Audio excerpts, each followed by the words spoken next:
Hello friends. Today's topic of discussion is the various clustering analysis methods. The clustering analysis methods and the various methods under clustering are partitioning method, partitioning method. Second analysis clustering analysis method comes in picture, that is hierarchical method. Third comes in picture is the density based method.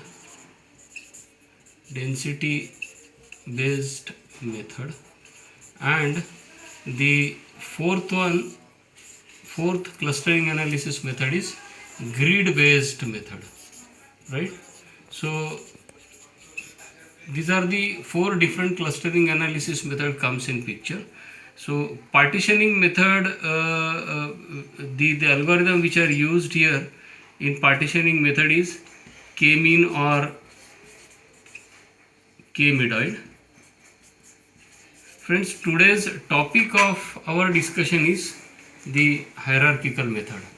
Now, in the hierarchical method, when we talk of the hierarchical method, obviously as the name indicates that we are somewhere concerned with various levels, right?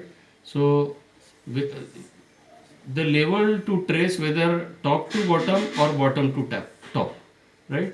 The levels to trace whether from top to bottom or bottom to top. So depending on the tracing of the data points from top to bottom or bottom to top, the hierarchical method once again divided into two areas. One strategy, or we can call it as strategy, one strategy is agglomerative method. Agglomerative method. And second strategy in hierarchical clustering analysis method is the divisive method, right? So the agglomerative method is basically the bottom up merging, right? It is a bottom up kind of strategy, whereas the divisive method is a top down kind of strategy, right? So now we will see how the agglomerative clustering analysis method comes in picture and how the divisive method works. So for this we will try to understand this graphical representation where we start. This is the agglomerative method or agglomerative strategy, where we start from left and end at bottom, right? So now this is also called as Agnes. Agnes is agglomerative nesting of the data points, right?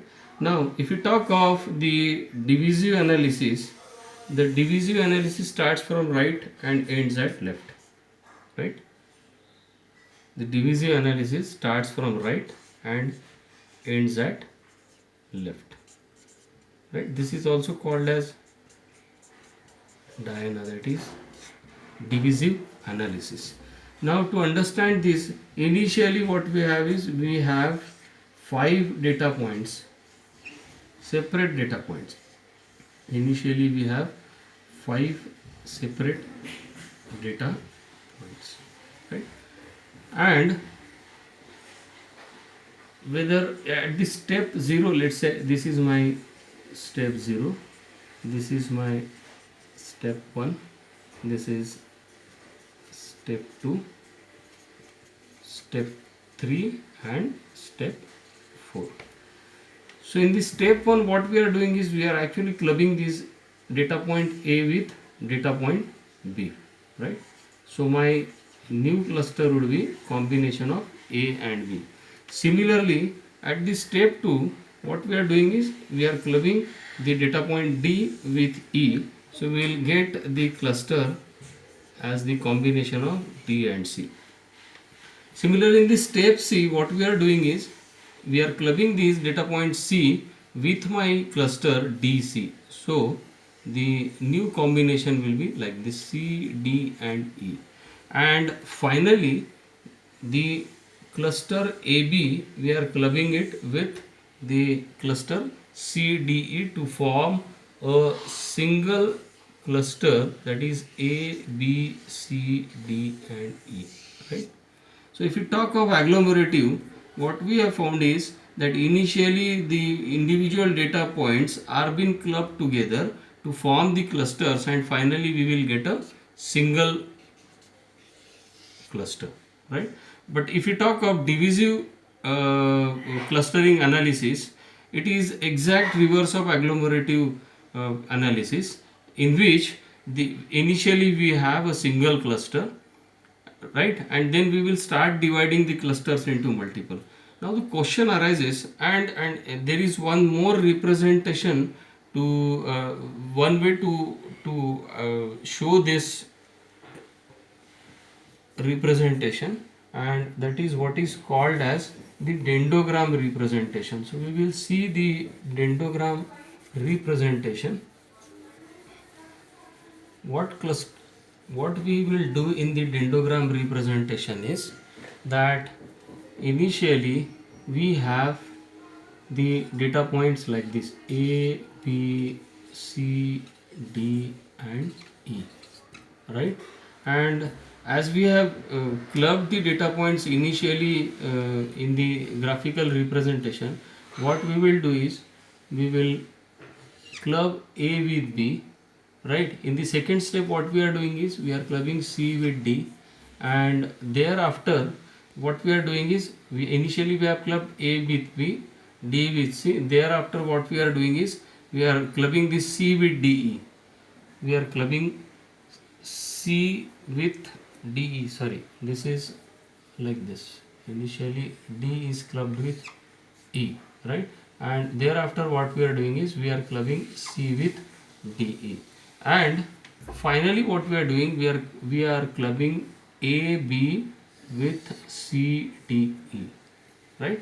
We can even scale out the clustering process. We can even scale out, and we can name the levels of, as the name is being given, the hierarchical method. So we will identify the levels. So initially the individual data point, we will call this level as I is equal to 0. Second level where we are clubbing A and B, that will be, we will call it as I is equal to 1. At the next point what we are doing is we are clubbing D and E together, so that we can identify as I is equal to 2. After that we are clubbing C with DE, that we can identify as I is equal to 3. And finally we are clubbing all the clusters together, we will take it in the level I is equal to 4. Even we can scale out this. So initial clubbing would be, let's say, 1.0, second clubbing would be, let's say, 0.8, third clubbing would be, let's say, 0.6, fourth clubbing would be let's say 0.4, and so on. So this is how we can even scale. But now the question arises that how initially, as we have the single data points available into my database, so how do I club these data points together? Under what condition I'll have to club these data points together, right? So to understand this, because in the hierarchical clustering, if we talk of the bottom up approach in hierarchical clustering, if we talk of the agglomerative approach, it is a bottom up kind of strategy, right? And initially in this agglomerative bottom up strategy, initially each data point is a cluster, right? Each data point is a cluster, you can see here. So each data point is a cluster, right? So repeatedly, then what we will do is we will repeatedly start combining what we will do is repeatedly start combining two nearest cluster into one. Combine two nearest cluster. Combine two nearest cluster into one. So now three question arises at this point. What are those? Which are those three questions? First question is, three question arises, and the first question is, how do you represent a cluster, right? First question is, how do you represent a cluster into a cluster of more than one points? How do you represent a cluster of more than one point?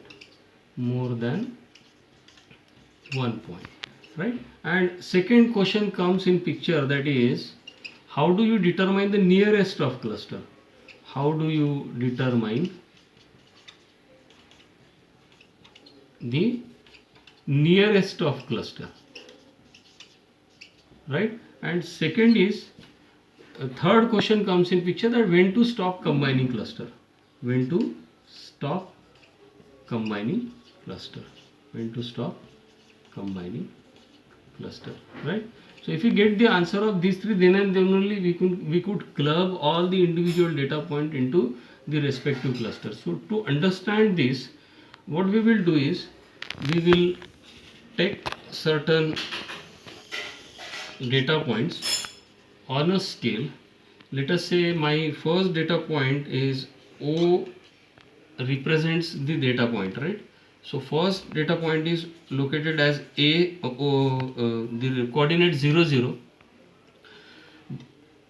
Before that, what we will do, we will scale out 1, 2, 3, 4 and 5. Similarly here 1, 2, 3, 4 and 5. So now the first data point is at 0, 0. Second data point located at 2, 1. Second data point located at 2, 1. Similarly, third data point located as at 1, 2, means 1 from x-axis and 2 from y-axis. So third data point is at 1, 2, right? Similarly, we have some more data points. So another data point located as 5, 0. Then one more data point located at 4, 1. So here it is 4 and 1. This is my data point, right? And one more data point located as 5, 3. So 3, 5 from x-axis and 3 from y-axis, right? 5 from x-axis and 3 from y-axis. So in all 6 data points we have, right? So now we will start identifying, start finding the answer of our question. First is how to represent a cluster of more than one point, right? So now if we talk of these two data points, so what we will do is, we will find the mean of these data point, right? So the mean, and by finding the mean we will get the centroid of these two data points. So if we calculate the mean of these data points, so what we will get is 2 plus 1, this x-axis will add, then once again the y-axis we will add, this is 2 plus 1 divided by 2. Similarly we will add the y-axis to 2 plus 1 divided by the coordinates. What we will get is 3 by 2, and here also 3 by 2, that is 1.5 and 1.5, right? So the if we consider these two data points, the centroid what we will get is 1.5 and 1.5, right? So by looking at the centroid of the cluster, we can very well identify that this 1 is nearer to 1.5 and even the 2 is also nearer to 1.5. So likewise we can club these two data points into a single cluster, right? Then we will identify which another data point is nearest to this cluster. So what we have found is that O00 is one more data point that is bit nearer to the cluster. So what we will do is we will once again calculate the centroid of centroid by using these three data points. Initially, likewise, what we have calculated a centroid previously for these two data points, right? So now we will include the third data point into the newly formed cluster and find out the centroid by using these three data points. So now if we calculate the mean of x and mean of y of all these three data points, the new centroid comes in picture, that is 1 comma 1. So if we calculate 2 plus 1 plus 0, so 2 plus 1 plus 0 divided by 3, that is divided by 3 is equal to 3 by 3 is equal to 1. So this is how we get a new centroid. So as we can see that 1 comma 2 is nearer to the new centroid 1 comma 1. Similarly 2 comma 1 is nearer to the new centroid 1 comma 1, and even 0 is also nearer to the centroid 1 comma 1. So if we talk of the rest of the data points available, so we can even look at the x coordinate. So it is far away from the centroid what we have generated initially, right? So we cannot directly include these data points into the previous cluster, right? So once again we can club these three data points in a single cluster, right? Similarly, if we talk of these three data points, so what we will do is we will let us calculate the mean of these two data points, right? So mean of these two data point, that will be the centroid of these two data point, right? So the centroid of these two data points comes out to be, the centroid of these two data points comes out to be, let's say 5 plus 4, and second calculation is 3 plus 1 divided by 2 divided by 2. This comes out to be 9 divided by 2, here 4 divided by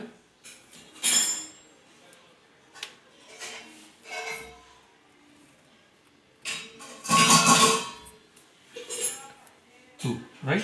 So this is my new centroid.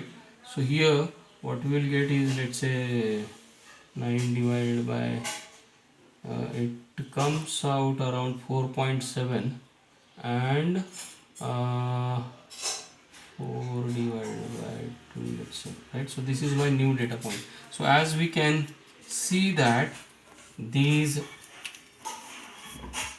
data points coordinates are somewhat nearer to the centroid value. So what we can do is we can club these two data points together, right? Similarly, once again we will try to calculate the centroid by using these three data points, right? So the new data points comes out to be 4.7 and 1.3. So this is how, by identifying the centroid values of the respective data points, we can club the data points together to form the cluster, right? Now the question comes in mind that how do I represent now, how do I form the dendrogram by using this? So this will really help me out to draw the dendrogram. If we talk of, if you want to draw the dendrogram for these number of data points, what we will do is, initially if we talk of the agglomerative or bottom up representation, initially what we have is 5 data points separately with the coordinates 0 0, second is 1 comma 2, third is 2 comma 1, next is 5 comma 0, and last is 5 comma 3. So initially we have 5 independent data points. Now what we have done is we have tried to calculate the centroid of this, right? So after calculating the centroid, what we have found that as the coordinates of the data points are nearer to the centroid value, so we can club these two data points. So this is how what we did is initially we clubbed 1 comma 2 with 2 comma 1, right? Similarly, then what we did is we have included third data point into the initial formed cluster and calculated the centroid by using these three data points, and that comes out to be 1 comma 1. And by using by considering these new centroid and taking the data point values, what we have seen is that all these three data points are somehow nearer to the new centroid value. So what we did is we have clubbed 0 0 with my previous cluster formed, right? Similarly, what we did here is we have initially clubbed 4 comma 1, one more data point over here. There are total 6 data points, so this is 4 comma 1, then this is 4 comma 1, the 5 comma 0, and last is 5 comma 3. So what we did initially we clubbed 4 comma 1 with 5 comma 0, and then furthermore we have clubbed the 5 comma 3 with the previous cluster. So this is how we can form the clusters from the individual data point and represent the dendrogram, right? So this is all about the hierarchical clustering, where we can club the cluster by using the centroid value and form the dendrogram accordingly. Thank you so much.